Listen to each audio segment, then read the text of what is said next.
MrBeast. What does that name mean, even? Is he the beast? I mean, because in this video, I want to talk today about a beast. It's not a person, it's not a brand, it's the internet, it's the algorithm. And MrBeast, he figured out the algorithm. He learned how to internet better than anybody. This beast that we all have to feed, he mastered.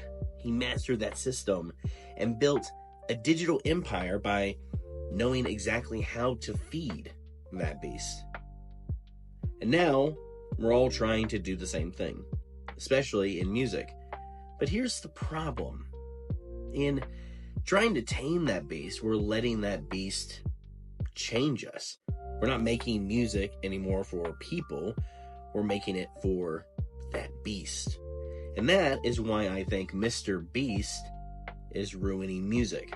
MrBeast didn't just go viral. He built viral. He engineered it. He figured out exactly how to hook you, how to keep you watching, how to trigger dopamine on command. And once it worked, everybody started to try to copy this formula. And that is where things really started to shift. Because the formula, it's not just about thumbnails and titles. It's about pace. It's about structure, energy, timing. It's about tuning everything into a perfectly calculated performance. And that performance, it made its way into music, made its way into what I do on a daily basis. And I'm starting to see that pretty clearly. We don't write songs anymore the same way we used to. We produce them for the feed. It used to be about filling our spirits. Now it's about filling that feed. Songs are shorter now, shorter than they've ever been, because hooks come faster and intros are cut because we have to keep people's attention and we want to get that full stream. Drums are perfectly aligned. Everything has to hit because if it doesn't catch your attention in the first few seconds, this beast that we're trying to feed, it moves on, right? We're making tracks with TikTok in mind. We're mixing for Spotify algorithms. We're mastering for playlists. But, here's the craziest part, and this is really important. The algorithm, it doesn't even want your music anymore in the same way. Like, go look at your YouTube homepage right now, the recommended feed. How often are full songs being recommended to you? Don't worry, I'll wait. Unless you're deep in that niche already, they're barely even showing up. It's all podcasts and essays and clips and reaction videos, and there's nothing wrong with that. That's pretty much what my feed is. But unless you're listening to music on the daily on YouTube, you're not going to get that in your recommended feed. And so you have to find that in your subscription feed or something, right? And so the algorithm, it's changing how people even discover things, and how music is being pushed further and further down the list is pretty concerning. And here we are optimizing our art for a system that's not even optimized for us. And I don't know. That's wild. We're trying so hard to make music that the algorithm loves, but the algorithm isn't even trying to love our music back. And there's something that I want to point out. I don't like to view the algorithm as just like this robot that we don't understand. It's something that is working against us. I like to view the algorithm as the audience, because the audience, that is what it is. The algorithm works so well, it is your audience. After the algorithm figures out your music and figures out your audience, the algorithm is the audience at that point. So if you're not connecting with your audience, the algorithm, then it's not going to push you to more of that audience. And I think that's an important distinction I should make, because I'm not making this video to blame the algorithm.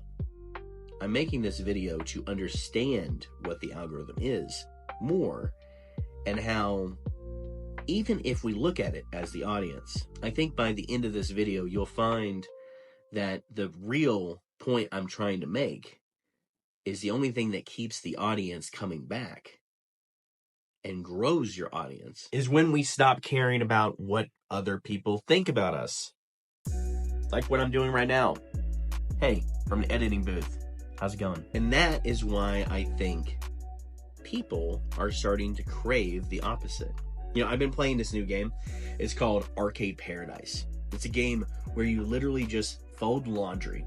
You take out trash, you clean gum off floors, and somehow it's really awesome, actually. I have this friend, and he was playing another game called Schedule 1. It's like where you're growing weed or something, and you have to put it in the bags and everything. It's very popular right now. He was telling me about this game, and I'm like, dude, you're just doing a job, right? And he's like, yeah, I know, it's awesome. Fire. And I was like, what?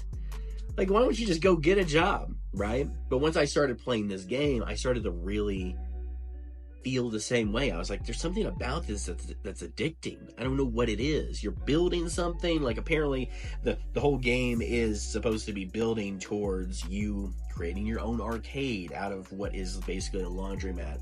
And so you feel like you're growing something that would take years and years in the outside world, but you're doing it in a very short amount of time. And there's something that, you know, itches something in your brain when playing a game like that. But again, it's just doing a mundane job. You know, there's something about it, something satisfying, because something about routine is I don't know, addicting now. And I think what it is because we live in a world of fantasy. I can go play God of War, I can go play, you know, some sci-fi game or something like that, but something about this, something routine, something real, is something that I'm craving, because I've been so overstimulated for so long. This feels new. It feels real in a world that is fake around us. You know, one other thing that I love to watch on a weekly basis is pro wrestling. And everybody knows it's fake, it's planned, it's scripted, but sometimes real sneaks in. Like, there's a promo that just recently happened between Charlotte Flair and Tiffany Stratton before WrestleMania, and their feud was kind of like hit and miss. It's not that their feud didn't make sense, it just didn't feel authentic. It didn't feel like, it just felt like we were going through the motions, you know? And all of a sudden, they do this promo couple weeks ago, and things go off the rails. And things start getting snuck in there where you're like talking about real things about these people in their real life. Bad things like divorce and touchy subjects like DMing the other person's boyfriend, or their boyfriend DMing them, or whatever the case may be. Drama, right? Like real drama. You can see it on their faces that this, all of a sudden, in a world that they're creating that is scripted and fake, somehow something real just happened. And the audience picks up on that. And there's something about that now. What used to be, in the beginning, a pretty boring build for this match, all of a sudden became incredibly interesting, because something real was going on. And now you're way more invested. You're not just invested in the characters, you're invested in them. And I think that is kind of a great analogy for what I'm talking about today. That's what we're missing in music. We're missing that rawness, that imperfection, the moment where it's not about pleasing an algorithm or even our audience. It's about just expressing how we feel, and people react to that. So, what do we do? What do we do as artists with everything that I've talked about today? Because I get it. We all want to succeed. We all want to be heard. We want people to find us. And sometimes playing the algorithm feels like that's the only way to get there. But maybe, and just maybe, it's not about playing that game. Maybe it's about knowing when to say no to that game. Maybe it's when we stop trying to perfect every mix. When we stop cutting the soul out of our sound just to make it more palatable or easy to swallow for our audiences. Because we're, in the end, trying to broaden that audience, right? So we want everything to sound perfect so that nothing is turning any ears off, right? We want to be massively consumable. And so what do? We try to perfect everything. We chase the trends that people are into at the time, trends that we don't really care about. But this beast that we're trying to feed, the algorithm, or in this case more like a robot, it can't feel, it can't cry, it can't scream, can't break down in the middle of a song just because life has, I don't know, been too much lately. But we can. And that is one thing that it can't replicate. That is one thing that, you know, we have now AI music coming into the mix, and it's one thing that, you know, like overproducing your music and trying to perfect everything. That is why we're kind of like we've been feeding the AI problem for a while now. And there's a whole moral question about like, oh, like, you know, people aren't getting paid for their work and everything like that. And sure, that is a conversation that maybe we can have. But I think more importantly, it doesn't matter if anybody's getting paid for what they're contributing. Most likely, people will sell their souls to this system, and people will create more music by just, you know, entering a prompt. But the thing is, and this is why I make this point, if everything around you is AI, everything is overproduced, everything is perfect, then what do you bring that is different? What do you bring to the table that is real? Maybe it's time that we stop trying to be perfect and we start trying to be more real. I mean, look, MrBeast didn't ruin music on purpose, but he did master that beast. And in doing that, he set a new standard for what success looks like online. Now everybody wants to be the next MrBeast.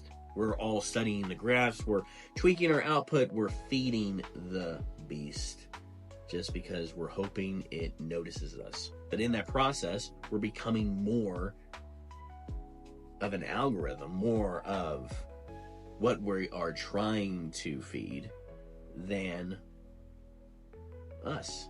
And guys, I don't want to make music for that beast anymore. I don't want to talk to algorithms. I want to talk to you. So let me know down in the comments what you guys think. And while you do that, I want to talk about something real quick. You know, I made this video with the algorithm in mind. What did I talk about today? Talked about music, yes, but I also talked about AI. I also talked about video games. I talked about MrBeast, right?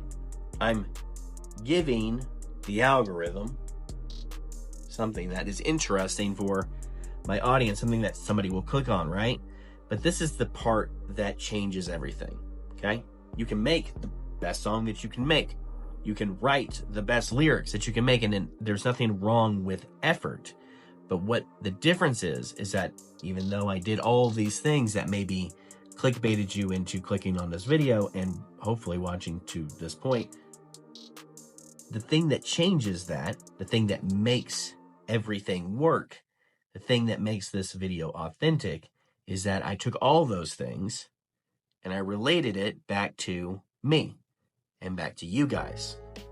That is the difference, because too many times do we copy what everybody else is doing because we see that it works, and so we need to replicate that because we need the same success.